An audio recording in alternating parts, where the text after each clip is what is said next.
Dear student, how are you? I hope you all are fine बेटा।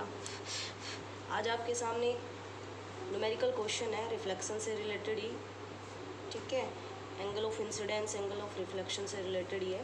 तो उसके अंदर कुछ न्यू पॉइंट्स भी आएंगे, वो भी मैं इसमें डिस्कस करूँगी आपके साथ में। तो सबसे पहले मैं आपको क्वेश्चन बता देती हूँ। क्वेश्चन है अपना, if the angle of incidence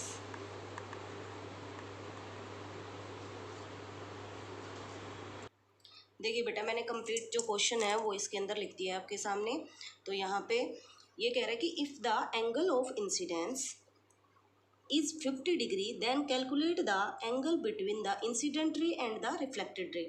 आपको एंगल निकालना है। तो मैं क्वेश्चन जो इसको रफ कर देती हूँ, इसके लिए मैं आपको समझाती हूँ। अब ये देखिए आप ध्यान से, इसमें ये देखिए, इसमें आपको दिया गया है, ये कोई प्लेन सरफेस है, इस पर ये इंसिडेंट रे डली, थोड़ी सी टेढ़ी हो गई। ये आपका क्या है, स्ट्रेट लाइन है, मतलब स्मूथ सरफेस है। इंसिडेंट रे, द रे that is bounce back, reflected ray, and that is the normal. इसको हम बोलते हैं नॉर्मल, ठीक है। ये आपको दिखाई दे रहा होगा, इसके अंदर मैं थोड़ा एडजस्ट कर देती हूँ। देखिए नॉर्मल। तो ये जो line, the line that is falls on the mirror, ये कौन सी रे है आपकी? इंसिडेंट रे है। और द रे that is reflect from the surface या बाउंस फ्रॉम द सरफेस, ये आपकी रिफ्लेक्टेड रे है। क्वेश्चन में दिया था, आप स्टार्टिंग में भी रीड आउट कर सकते हो, मैंने दिया था, उसका स्क्रीनशॉट ले लेते हैं आप। इसमें था कि if the angle incidence is 50 degree. देखो ये जो एंगल है नॉर्मल के साथ में इंसिडेंट रे बनाती है, इसको एंगल ऑफ इंसिडेंस कहते हैं। और ये अगले ने दे रखा है कितना है, 50 डिग्री। और हमसे पूछ रहा है कि then calculate the angle between incident ray and the reflected ray. Incident ray and reflected ray के बीच का जो एंगल है ये हमें निकालना है, दैट एंगल निकालना है हमें, ठीक है। इसमें कुछ पॉइंट्स है बेटा। एक तो ये देखो, आपको बताती हूँ मैं, ये जो एंगल है सरफेस के साथ में इंसिडेंट रे जो एंगल बनाती है, इसको हम बोलते हैं ग्लेंस ऑफ इंसिडेंस।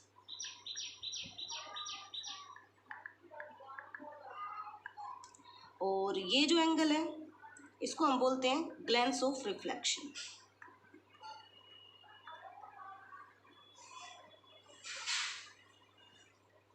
ठीक है।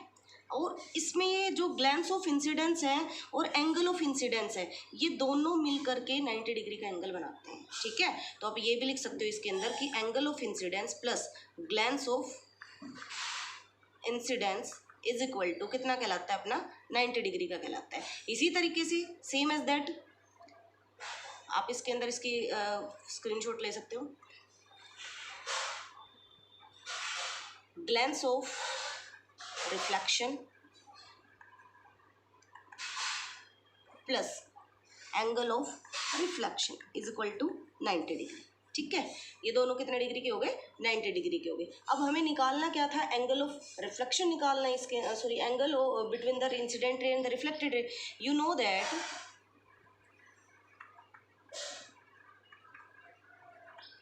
Angle of incidence is equal to angle of reflection, law of reflection के तहत, ठीक है।